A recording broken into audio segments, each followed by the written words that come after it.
the director of the Center for Asia Pacific Initiatives. It's my pleasure to welcome you all here this afternoon for what promises to be a really outstanding talk. We have today a most eminent and accomplished speaker in Dr. Wendy Dobson. Let me tell you a little bit about Wendy. She is the co-director of the Institute for International Business at the University of Toronto's Rotman School of Management.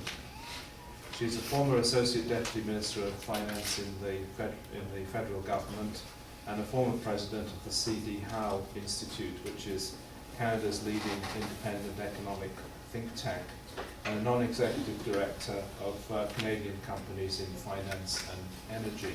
She's also a director of the Canadian Ditchley Foundation, senior fellow at the Asia Pacific Foundation, and a member of the advisory committee of the Peterson Institute of International Economics. She also apparently finds time to chair the Pacific Trade and Development Network. Her course offerings include introductory macroeconomics and international business in the world community. Wendy's latest book is Gravity Shift: How Asia's New Economic Powerhouses Will Shape the 21st Century. Her talk today is on the very important topic of China's emerging role in world economic governance. Wendy, thank you very much for joining us, and we're looking forward very much to your talk. Thank you very much. Good to be here. So I'm not going to talk about the book, but if anybody wants to, I'm happy to.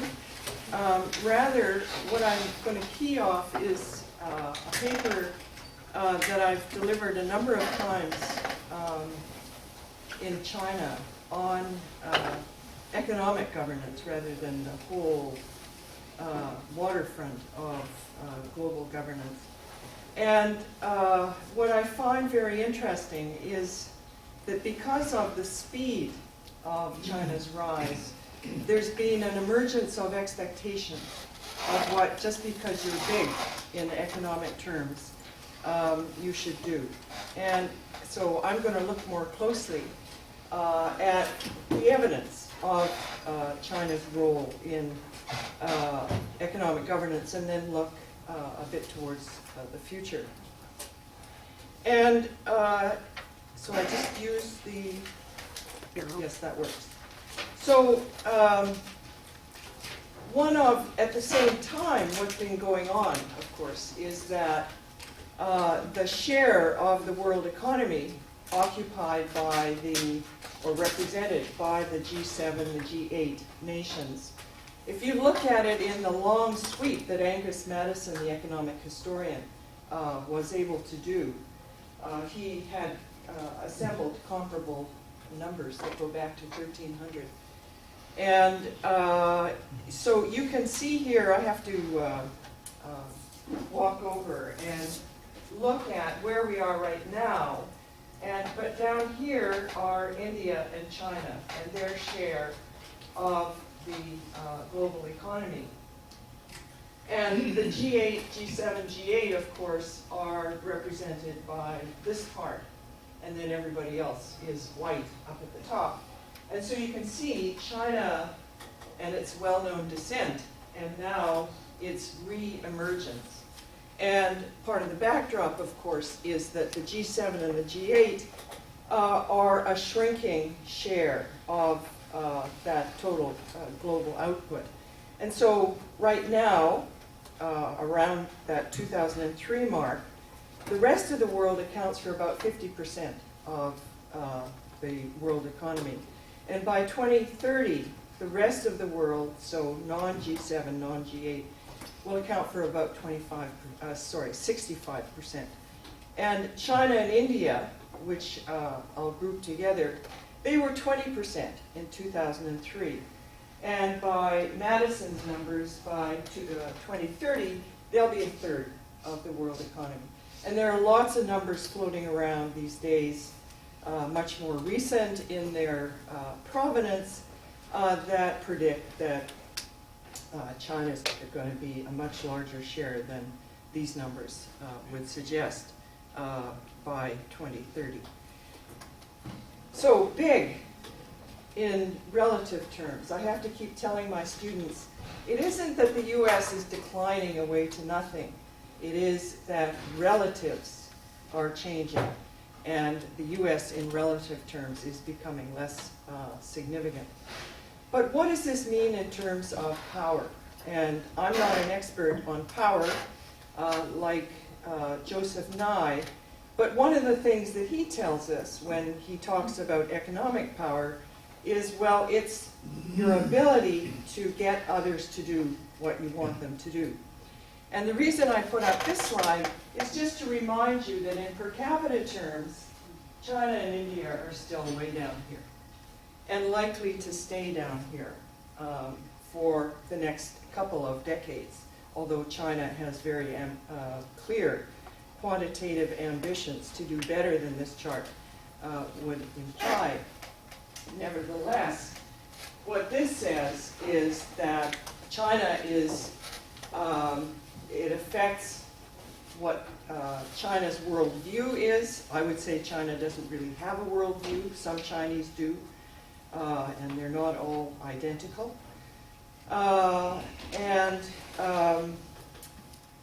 That at this level of per capita income, what it also says is that you've got a lot of domestic challenges to solve in raising per capita incomes. And another big issue, if you look at the median age as measured by the, I find this a very useful summary statistic, comparing China and India with the North American economies. And it may surprise you to see that after Japan comes Canada, and then China. Quite surprising, but the fact that China is aging at this rate far more rapidly than India tells us something about their domestic challenges in the future. And of course, the other issue or phenomenon that is occurring in both China and India, these are from the book, that's why I include both China and India, is that there's very rapid growth of the middle class expected in both countries. And of course, that's going to affect the way they, the preoccupations domestically and the way they think about the rest of the world. So now just looking at China itself, this slide simply suggests that there are a number of implications, and the one that I think is one of the most important is that history matters.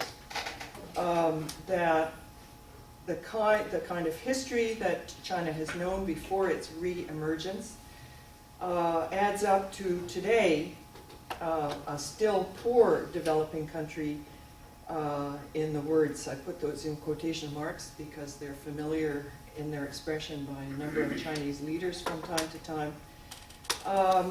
But in the post-global crisis environment, as most of you have probably noticed, there is in China, there are a number of Chinese interests who basically raise the question, so what's so great about the Western market system? And maybe our system has strengths that we should build on. And so with size comes, as I said, expectations and prognostications.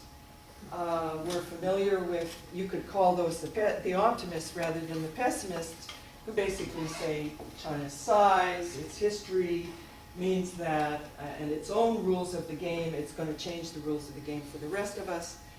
And the optimists, or you could call them pessimists, if you're Chinese, outright dismiss China's impact, potential impact internationally, because of the raft of large domestic challenges, which I'm not going to talk about in any detail today. And then a middle road, which basically says, that the relationship with the United States, the Chinese view, the Chinese relationship and its importance, if the Americans respond in a way that accommodates China's interests and its views,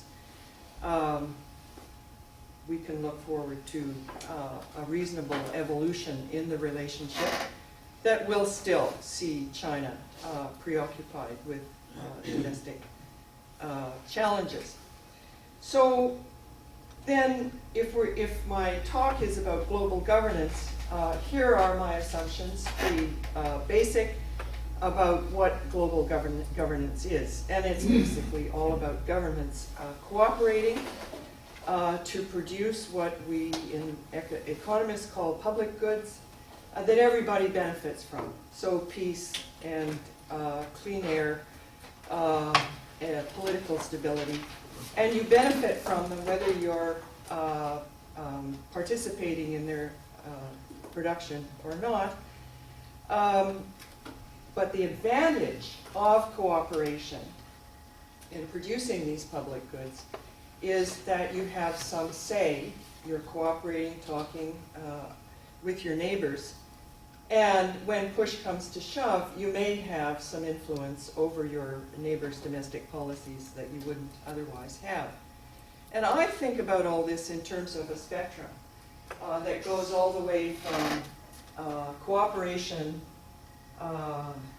in the form of deep, and economists again would call it deep economic integration. And here I think of the European Union. And of course, the central issue here is what's happening to your international sovereignty at this end and at this end. And in deep integration, the European Union being the most advanced that we know, governments are giving up national sovereignty to supranational institutions like the European Central Bank. At the other end, countries are pursuing, or governments are pursuing their own objectives to the point of conflict and going, getting into conflicts. And in between, independence, not getting in other people's hair, but doing your own thing mainly, and cooperating, listening, and perhaps altering policies that would be in the collective interest.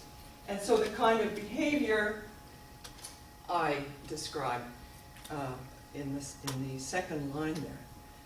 And my question that I posed is, to what extent is China willing to participate in processes like this that were conceived by Western governments? And the issue is, to what extent is it willing to take the impact or potential impact of domestic policy making into account in formulating its domestic goals? Well, I look at this in terms of the global institutions and their mandates, which I summarize there, and putting the G20 at the top of the list, the International Monetary Fund, the World Trade Organization, and these, I think, are self-explanatory. So, if that's what I'm going to look at, what are some of the Chinese views on the global institutions that have been expressed? And most clearly, we hear about the democratic deficit. And so we hear Chinese leaders, including Hu Jintao, talking about the need for greater democracy in the global institutions. Clearly, an attachment to the democratic process, at least in these institutions. We also hear complaints about double standards, the fact that the West extracts concessions from the developing world but doesn't reciprocate. And in trade, this kind of complaint is very frequently heard in agriculture. And that diversity and cultural differences should be respected, and that's something that is becoming a little more vocal. It was very vocal before the vote over Libya, 1973, in the Security Council. It's beginning to surface again, this particular concern. Crises and conflict should be resolved cooperatively. Not sure what this means, but it has been expressed by Chinese scholars. It seems to me that if you have 150 nations with involved in resolving crises and conflicts, you're not going to get anything done, and that somehow you do need a small group at times. And then the other concern is, of course, this enduring preoccupation that you find in China with U.S. behavior. And when it comes to global governance, the U.S. is seen as the benchmark and also the target because time and again the U.S. is seen to impose, support standards, decisions which it then does not respect. And so that's something that is a Chinese preoccupation. So what's its record in the institutions? And again, going back to the list that I presented earlier, there's, I would say, in the G20, the participation of the Chinese, it's reported as recalcitrant at times. I'll come to that. But on the whole, when the leader stands up and talks about the G20, it's pretty supportive. And supportive of an institution that was created to include China, among others. In the IMF, it has been quite active. The governor of the central bank has been quite active on the SDR issue, on the reserve currency issue, where of course the US dollar continues to be the primary international reserve currency. And the central bank governor put forward a couple of years ago the SDR issue. And China, of course, has been fairly strong in requiring, along with the BRICS, requiring governance reform, which has in fact happened at the IMF. In the World Trade Organization, mixed, I'd say, with China surprisingly passive in the Doha round. But I'll come back to that. More active in the dispute settlement mechanism. It uses it, and it also appears when others use it. But what we're seeing with the 12th plan, so the 12th five-year plan, which has just been introduced and adopted in China, is a reliance on industrial policy. And we're seeing this in the emerging industries, in the green sector, and green technology, where government is using industrial policy to promote indigenous innovation. And this is having a negative impact on foreign investors. In the UN climate talks, I thought I'd updated this slide. China insists on the Kyoto 2 protocols that the developed countries should adopt, and actually was quite involved in Cancun in actually moving beyond the impasse. And this is, I thought I'd updated that, but it dates back to, the entry there dates back to December, and China actually was much more involved. And then in the regional organizations, which I don't have a lot of time to talk about in this introduction, but I'm happy to if you want to talk about them.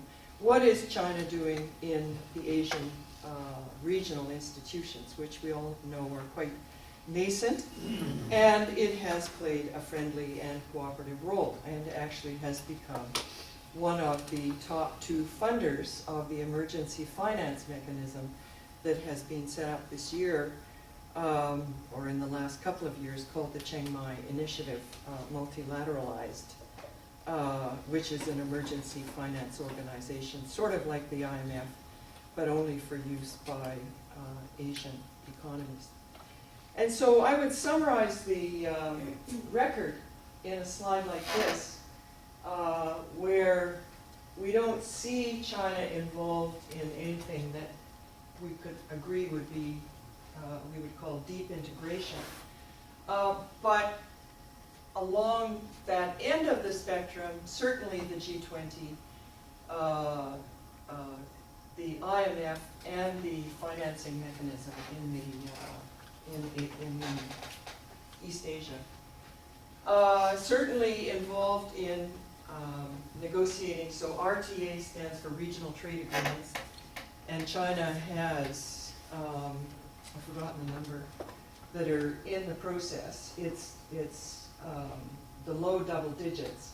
And I would say that most of them have been negotiated more on foreign policy grounds than on good, solid economic grounds.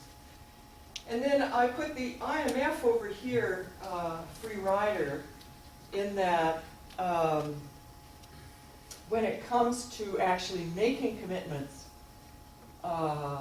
or effectively contributing to the discussion in the IMF and on the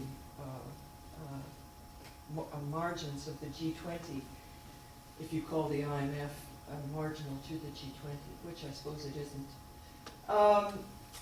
China is difficult and very much attached to its own sovereign issues.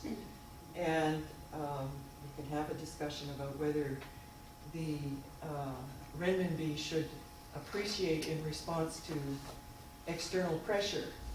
But I think we're going to see in the next little while the renminbi appreciating because of domestic concerns about inflation.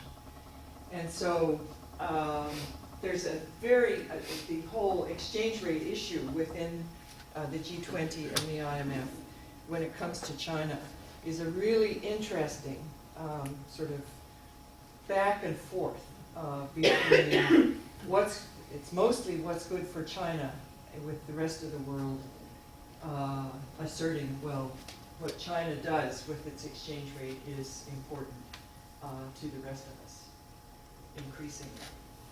In the World Trade Organization, as I say, I think China's been a free rider in the Doha round so far, and yet it has a lot to contribute, and hasn't seen fit to do so. Industrial policy, what it's doing at home is on foreign direct investment is part of global governance.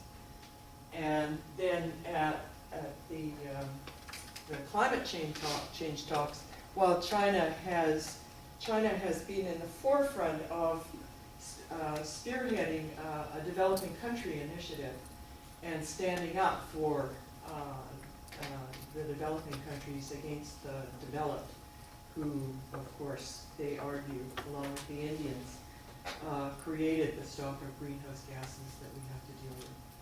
Anyway, but what's going on in the 12th plan, or what's already underway and is being touted in the plan, in the 12th plan, is a remarkable green revolution that seems to be underway in China. Much of it with generous government subsidies. And I don't think that China is telling its story.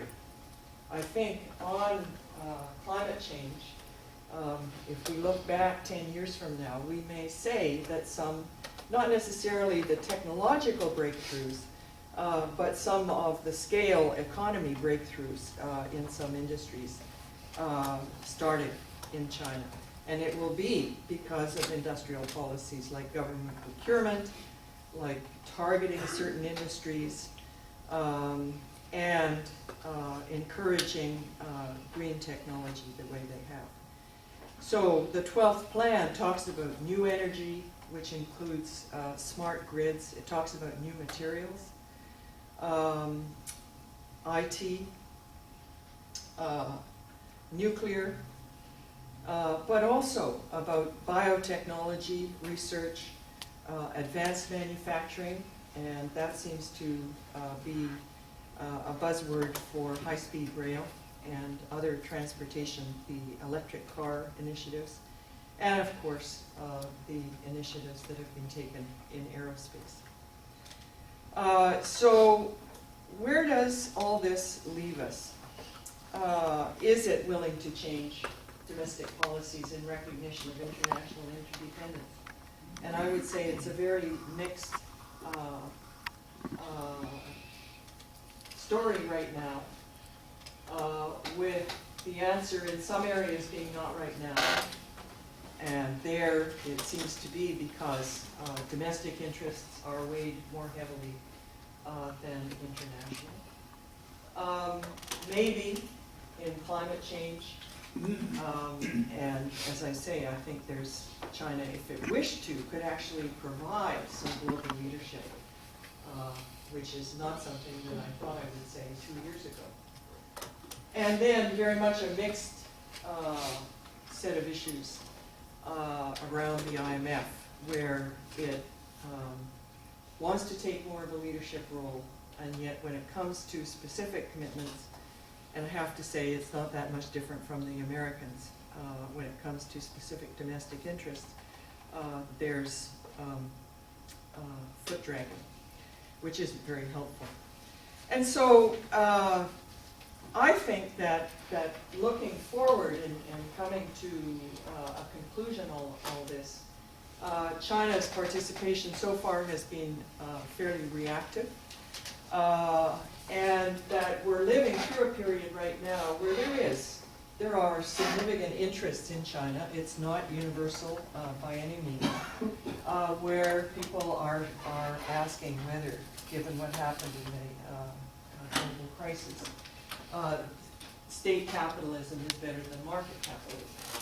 And in one of my classes, I'm going to have my students debate that next week and see where they come out.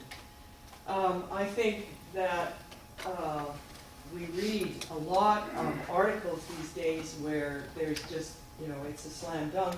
China's going to change global values and norms. But I say, wait a minute. There is a unique authoritarian leadership issue in China.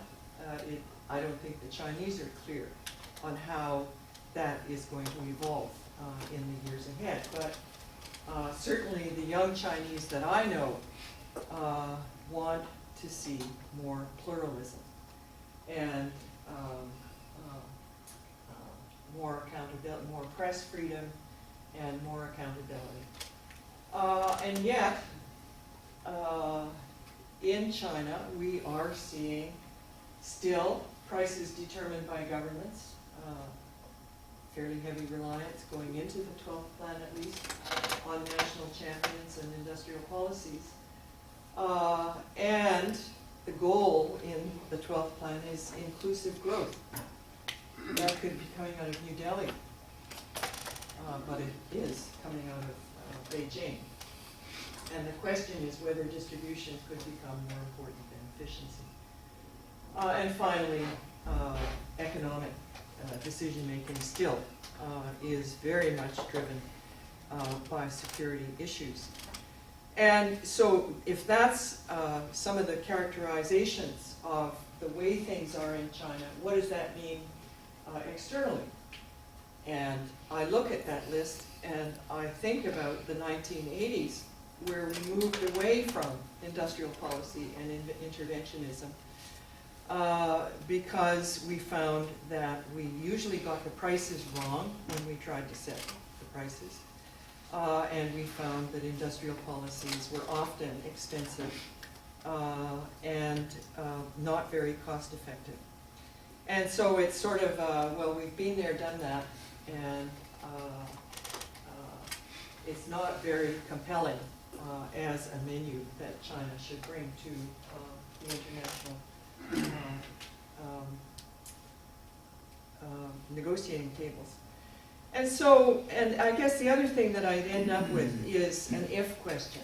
So, as I said earlier, Chinese scholars talk about the U.S.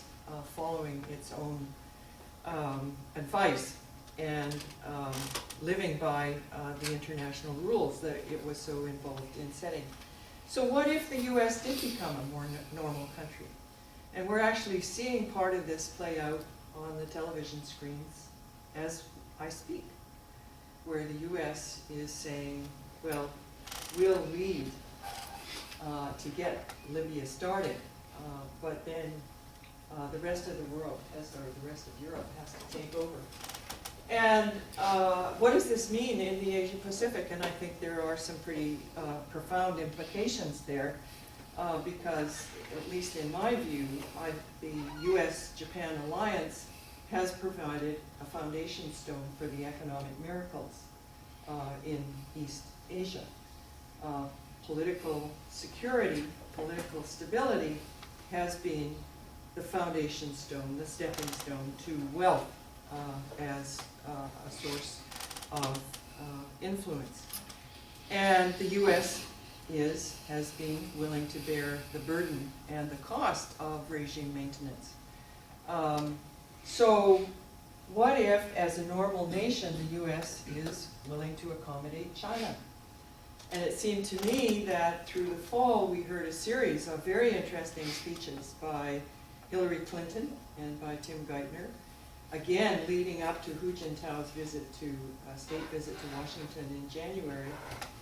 The same message: we have to cooperate in solving the global problems that lie ahead.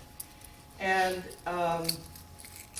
I think that elites around the world recognize that there should be partnerships among the large economies. And at the same time in Asia, not least, was it yesterday that Charlie interviewed Lee Kuan Yew in Singapore, and that's exactly what Lee Kuan Yew's view of the future. So Charlie was trying to get him to say, so we're stuck with this growing inevitable conflict between the US and China, and Lee Kuan Yew, in his usual dismissive, no, they're going to get along. They are going to cooperate. It's in their interest to do so.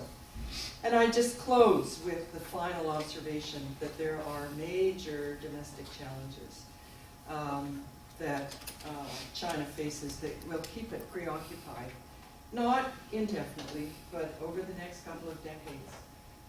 Not least of them, what they're embarked on now, restoring more balance to the growth patterns in China in order to solve the income and regional inequality, or at least be seen to address these issues, to address environmental degradation, which pressure from below is pushing for.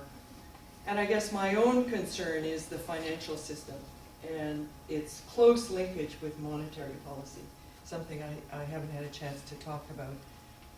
But China, if it's going to internationalize the renminbi and turn it into a reserve currency anytime in the next 2 decades, has a huge job still to modernize the financial system.